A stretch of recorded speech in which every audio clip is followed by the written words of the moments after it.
Remember back in 2019, when you could just call someone on FaceTime and instantly hear what they were saying, even before they picked up?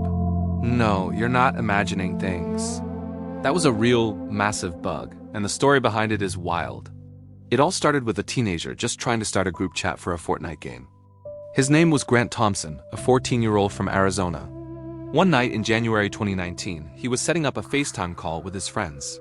He added one friend, then swiped up to add another. But something strange happened.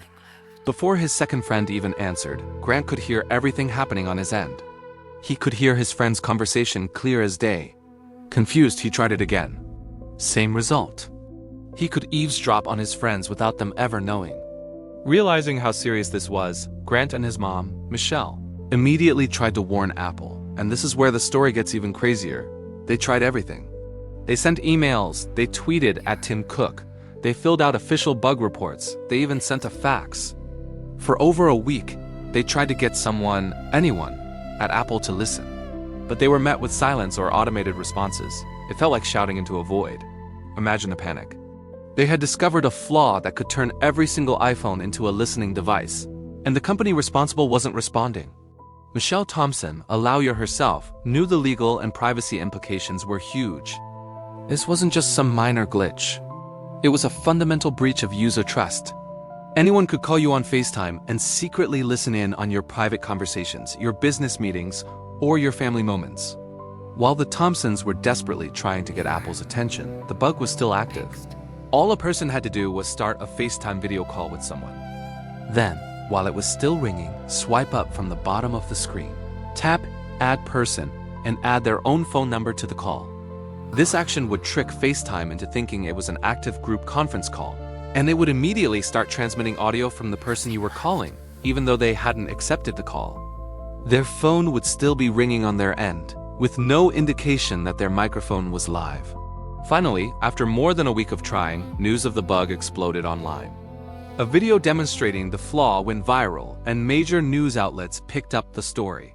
Suddenly, the world knew. The public reaction was swift and furious. People were shocked and angry. How could a company that prided itself on privacy have let something like this happen? #FacePalm was trending, and the incident became a global privacy scandal overnight. Faced with a public relations nightmare, Apple was forced to act. They quickly took the entire Group FaceTime service offline. Think about that. They had to disable a major feature for over 1 billion devices worldwide. It was a dramatic, unprecedented move that showed just how severe the situation was. A few days later, they issued a formal apology, thanking the Thompson family for reporting the issue and promising a fix. In the apology, Apple stated, "We have fixed the Group FaceTime security bug on Apple's servers, and we will issue a software update to re-enable the feature for users next week." They also acknowledged the delay in their response, admitting they could have been faster.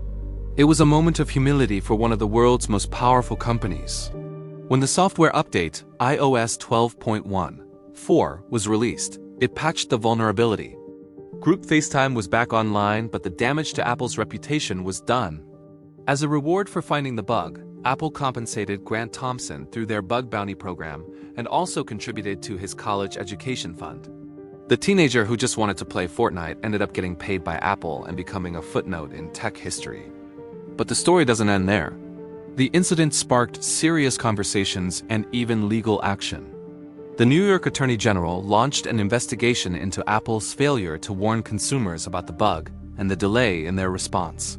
Lawmakers used the event to push for stronger consumer privacy laws, arguing that companies needed to be held more accountable for protecting user data.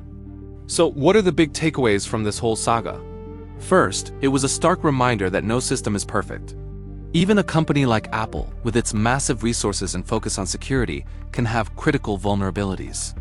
It showed that the complex software we use every day can fail in unexpected and alarming ways. Second, it highlighted the importance of bug bounty programs and the ethical hackers who find these flaws. People like Grant Thompson are a crucial part of the cybersecurity ecosystem. But it also showed that companies need to have clear, effective channels for receiving and acting on these reports. The Thompsons' struggle to get Apple to listen was a major failure in that process. A week is an eternity when a bug that serious is out in the wild. Third, and perhaps most importantly, it was a wake-up call for all of us about digital privacy. It made the abstract concept of a privacy breach very real and personal. The idea that your phone could be listening to you at any moment without your knowledge is terrifying. It forced many people to think more critically about the technology they use every day and the trust they place in the companies that make it. The 2019 FaceTime bug is now a case study in corporate responsibility, cybersecurity, and the ongoing battle for digital privacy. It is a story about how one teenager's discovery forced a tech giant to confront a massive failure and reminded us all that in our hyper-connected world, the line between private and public can be thinner than we think. It's a powerful lesson that continues to shape how we think about technology and security today. Thanks for watching, and if you found this deep dive interesting, be sure to like and subscribe for more stories from the world of tech. See you next time.